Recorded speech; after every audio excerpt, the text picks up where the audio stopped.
dasar sedikit dari Undang-Undang 881 KUHP, ya kan? Penghentian penyidikan itu siapa yang akan memperadilankan? Pelapor tidak, tersangka enggak.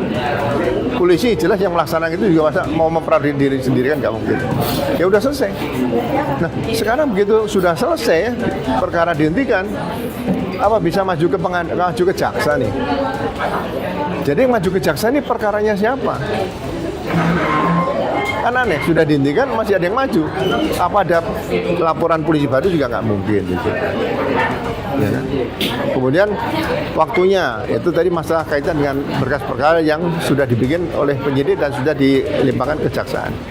Kemudian di situ ada lagi waktu berkas perkara penyerahan tahap pertama.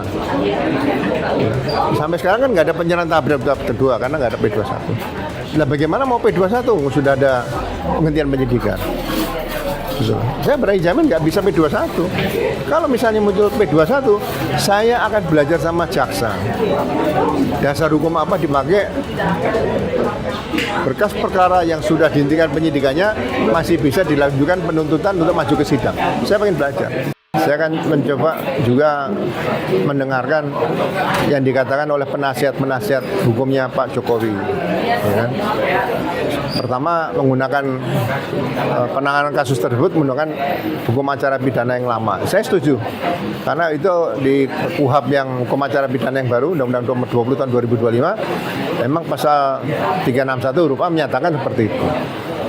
Nah, kemudian RJ juga menggunakan restoratif justice, menggunakan peraturan kepolisian nomor 8 tahun 2021.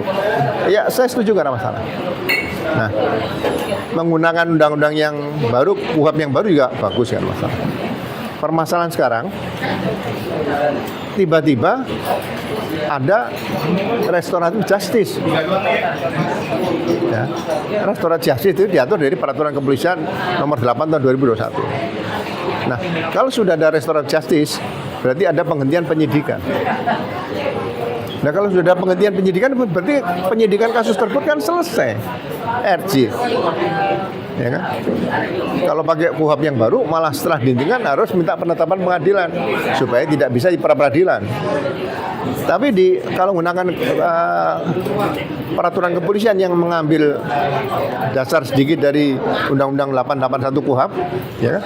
Penghentian penyidikan itu siapa yang akan memperadilankan? Pelapor tidak, tersangka enggak. Polisi jelas yang melaksanakan itu juga masa mau memperadili diri sendiri kan nggak mungkin. Ya udah selesai. Nah sekarang begitu sudah selesai perkara dihentikan, apa bisa maju ke jaksa nih? Jadi yang maju ke jaksa ini perkaranya siapa? Kan aneh, sudah dihentikan masih ada yang maju. Apa ada laporan polisi baru juga nggak mungkin gitu. Ya kan? Kemudian waktunya itu tadi masalah kaitan dengan berkas perkara yang sudah dibikin oleh penyidik dan sudah dilimpahkan kejaksaan. Kemudian di situ ada lagi waktu berkas perkara penyerahan tahap pertama. Ya. Sampai sekarang kan nggak ada penyerahan tahap kedua karena nggak ada P21. Nah bagaimana mau P21 sudah ada penghentian penyidikan? Saya berani jamin nggak bisa P21. Kalau misalnya muncul P21, saya akan belajar sama jaksa. Dasar hukum apa dipakai berkas perkara yang sudah dihentikan penyidikannya masih bisa dilanjutkan penuntutan untuk maju ke sidang. Saya pengen belajar. Apakah ada KUHP yang baru nih? Pak, dalam proses penyidikan itu kan berdiri sendiri ya, walaupun penomoran laporan polisi itu sama, tapi berdasarkan satu orang memiliki akibat hukum yang berbeda-beda itu. Nggak bisa dong, laporannya harusnya dari awal laporkan satu-satu.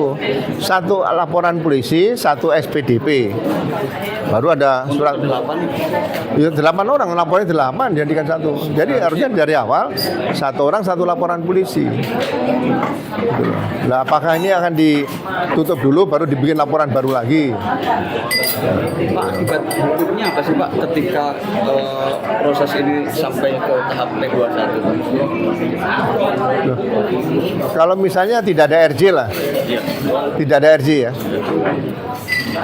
Tidak ada RJ berarti kan pada saat diperiksa sebagai pelapor, kan pelapor diperiksa nih.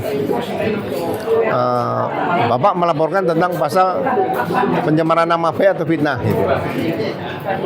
Tidak bisa dikatakan Bapak melaporkan pencemaran nama baik dan fitnah ya, kan nggak bisa. Pencemaran nama baik itu berarti ada indikasi yang mencemarkan itu punya data. Kalau fitnah, yang mencemarkan itu, yang menjelek-jelekan itu, memfitnah itu nggak punya apa-apa, nggak punya dokumen. Itu beda. Ketika ada RJ seperti ini, Loh, sekarang kalau ada RJ ini kan RJ yang memang ya oke lah kita ikuti RJ saja. Kebetulan satu orang yang minta RJ karena dimasuk dalam berkas itu 8 orang atau dibagi katanya 2 klaster 3 dan 5. Di sini ada Damerul Lubis sama Pak Yusjana, di sini ada Rismon. Ya udah, berkas perkara yang klaster pertama juga nggak bisa maju, klaster kedua nggak bisa maju. katakanlah ketika ini prosesnya P21, Loh, pasti kan ditanya nanti sama pengadilan. Saya dilaporkan gara-gara saya diduga punya ijazah palsu.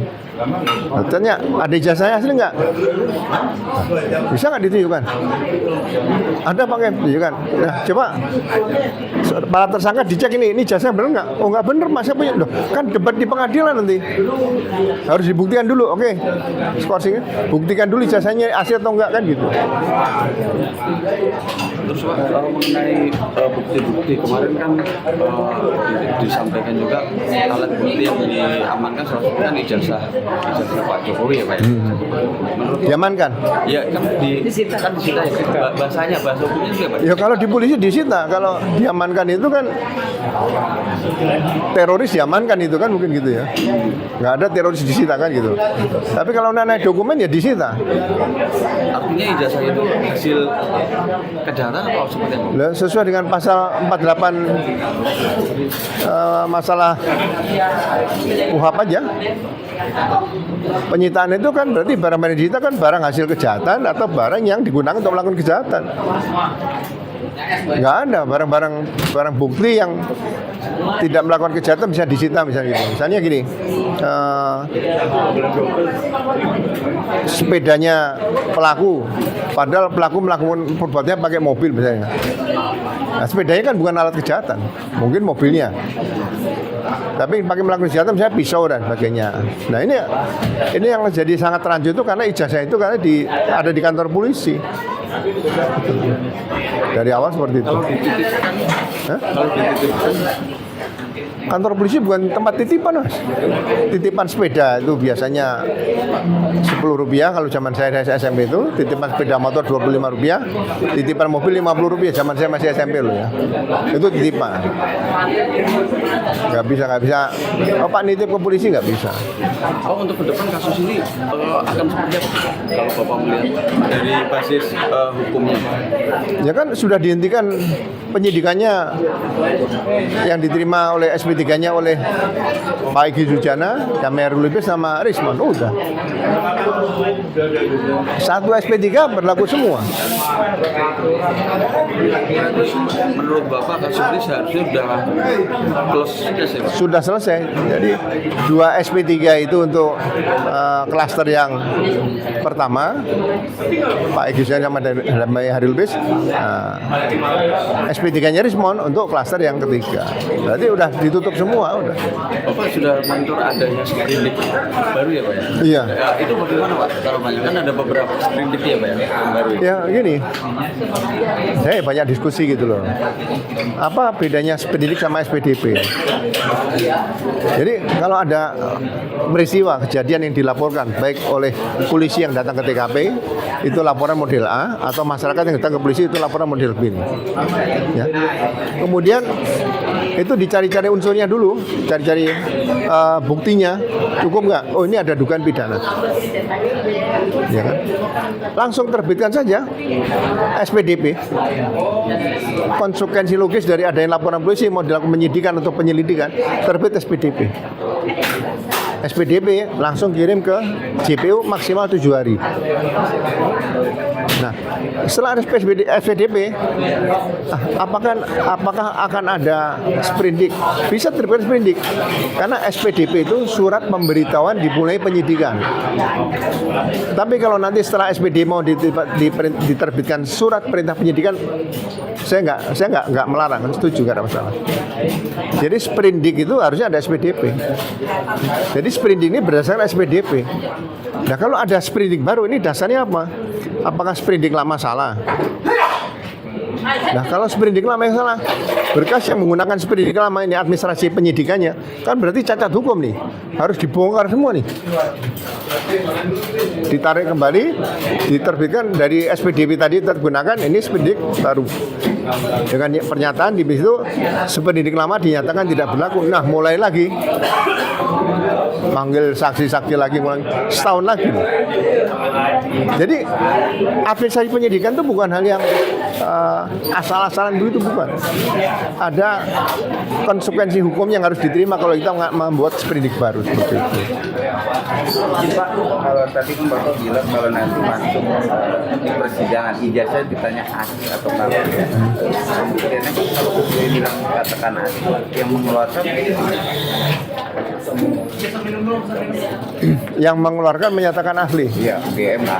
Makanya dia nanti sebagai saksi menyatakan benar pada ijazah yang dikeluarkan oleh BMA. Kalau itu menjadi alat bukti di pengadilan, Iya. itu hanya pernyataan UGM ya. Iya, nanti kan mungkin pasti kan dikonsentrasikan bahwa dia yang mengeluarkan. Kalau dia menyatakan itu benar, saat dia ijazah Jokowi dikeluarkan oleh dia, itu benar. Itu baru satu sebagai keterangan saksi ya. Betul. Padahal minimal 2 alat bukti. Kalau temannya, Minimal. Hah? kalau temannya satu, Minimal 2, jadi harus lebih dari 2. Yang ketiga apa kira-kira? Minimal 2 alat bukti. Sesuai pasal 18 KUHP, itu kalau menjadikan menetapkan sebagai seorang tersangka gitu atau terdakwa, kan minimal 2 alat bukti, minimal. kalau uji forensik juga menyatakan asli, Siapa? uji forensik dari Mabes Polri juga menyatakan asli. Lu kan itu di pengadilan nanti kan boleh debat dulu. Debat dulu semuanya. UGM menyatakan asli, nanti data ini nanti UGM ditanya lagi. Dari ahli-ahli, dari alumni UGM semua ditanya. Jadi ramai di pengadilan, pembuktian itu dulu. Jadi makanya sebelum maju ke pengadilan, sebetulnya di awal dulu di polisi seperti itu. Kalau itu udah selesai, ya udah. Oke, terima kasih Bang.